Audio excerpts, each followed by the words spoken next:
Welcome, friends, to our tinkercad inductance meter.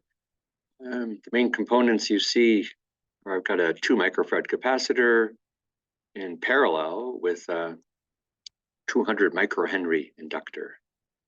I'm gonna kind of smack the circuit with a pulse coming out of pin 11. So that's going to make the circuit ring. And in this oscilloscope, we'll see the ringing voltage. We're interested in capturing a full period of the ring. And we do that by actually sending that voltage to a comparator.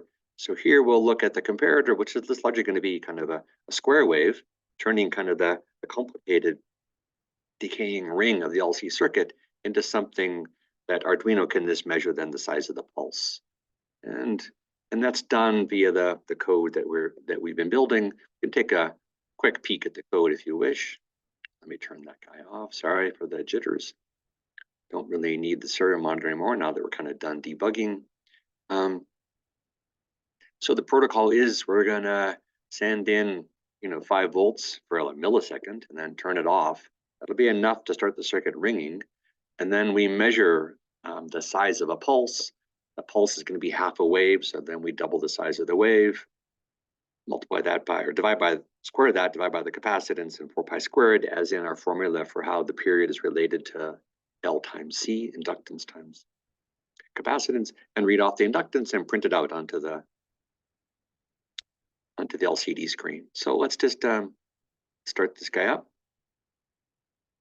And we're seeing the ringing voltage that happens, every millisecond or two. I pump another square wave, a short pulse into the circuit. It rings. It's hard to kind of count these, the period there, but it's pretty easy to count these pulses. And our inductance meter, remember I put in a 200 microhenry and it sees something around 220. The 150 business is kind of in between pulses. You can ignore that. So, it's making about a 10% error. Not awful, not fantastic. A little bit of more tinkering, but we should wait to tinker when you get to the actually hardware stage rather than getting out of tinkercad. Can maybe improve that error. Well, that's just one. What if I double my inductance and go for something at 400 microhenries? And you see I'm getting something roughly 450. Ignore that small toggle down below. That's kind of in between pulses. And you can kind of even see the pulses get stretched out in the oscilloscope picture. So it can maybe go up to 500. Cool. And once again, I'm probably now making even more than a 10% error. Be something closer to 20. Let's go down to a smaller inductance. See, down to 50 microhenries. And I'm getting much faster vibrations now for a smaller inductance. Shorter periods, smaller inductance. And again, I'm making, now, again, roughly 15% error. So again, not ridiculous, but also, something I'm gonna quit my day job and invest in this instrument.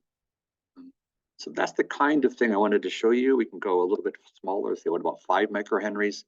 Something that's now much faster. And again, I'm making 15-20% error, 6.1. But we're getting, we're getting ballpark figures out of this fairly simple circuit, right? So I think I'd like to stop it there now, friends. So that's about all I've got for this inductance meter.